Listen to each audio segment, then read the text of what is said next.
Hello everybody and welcome to this multi-purpose video. I say multi-purpose because we're going to be doing three things today. First of all, I'm going to be trying to shoot my first beginning to end VR experience, and I'm going to be doing that on the Humaneyes Vuze camera. So I'm also going to do this as sort of a real world review. I'm going to test the Vuze camera and provide some insights on how it worked. You can see the footage basically at the same time I will, since this is the first time I'm really going to be shooting with it. And I'll provide some insights on some camera tests I've done over the last month of ownership. And finally, we're going to take you around Millennium Park. We're in Chicago, might as well see the sights. It'll be a bit of a travel video. So I did pre-order the Vuze about 2 years ago, and I know that because 15 months ago I did plan a trip to Nepal and Tibet, and I contacted the Vuze manufacturers to see if they had a prototype or something available that I could use to shoot demo video for them. Unfortunately, they didn't have anything up to that challenge then. On that note, I did shoot some amazing 3D photos and video, and I hope to put together a VR experience on that trip. So check the comment section for a link for that, and I'll let you know when that comes together.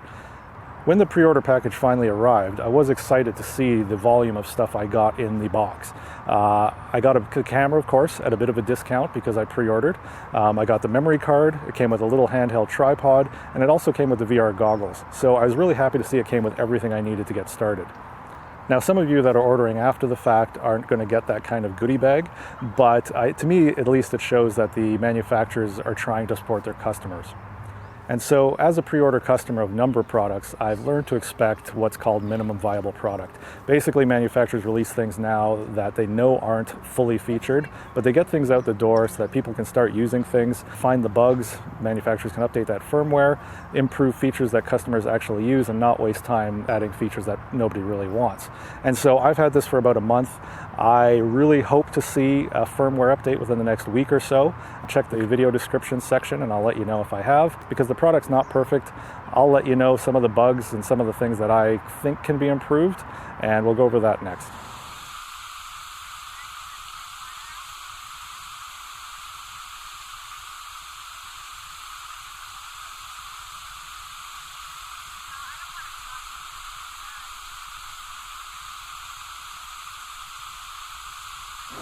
So one of the things that surprised me about this camera is how close you can get to it.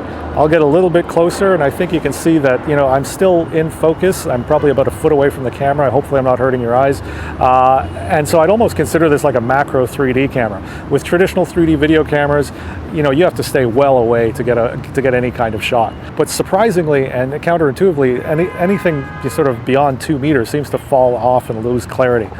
I don't think that's a limitation of the camera. I'm not quite willing to give up on the camera yet. I suspect that has more to do with compression as well as the delivery methods, whether that's YouTube or the VR goggles that I'm using. So if you're watching this and the video seems perfectly clear, then I got the magic formula. If not, then it might be a limitation of the camera.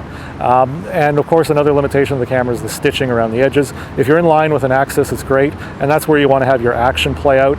Around the corners, I'll walk a little bit here. As you can see, you're probably going to lose me. Even the instructions say that you should be about 5 feet away, and I find that in the corners I can disappear and reappear. I think that can be fixed through the firmware and software. If you look at the footage, all the detail seems to be there, and I think maybe the algorithms or whatever can work on that a bit better. Again, this is a month into the camera, so I'm not quite willing to give up on that either.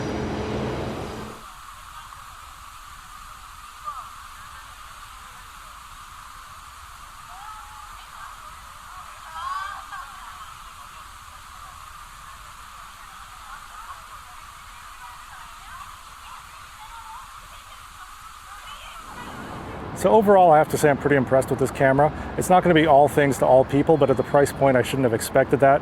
In the never-ending pursuit of technology, I've actually already ordered the Insta360 Pro camera, pre-ordered that, but that costs, 3, 4, 5 times as much.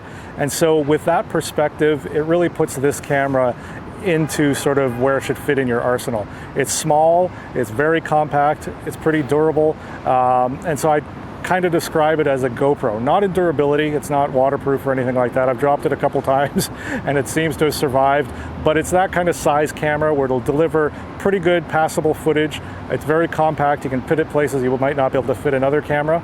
So I'm pretty impressed with the camera. Again, this will be the first time I've ever put together this amount of footage together, so watch it yourself and see if it'll suit your needs.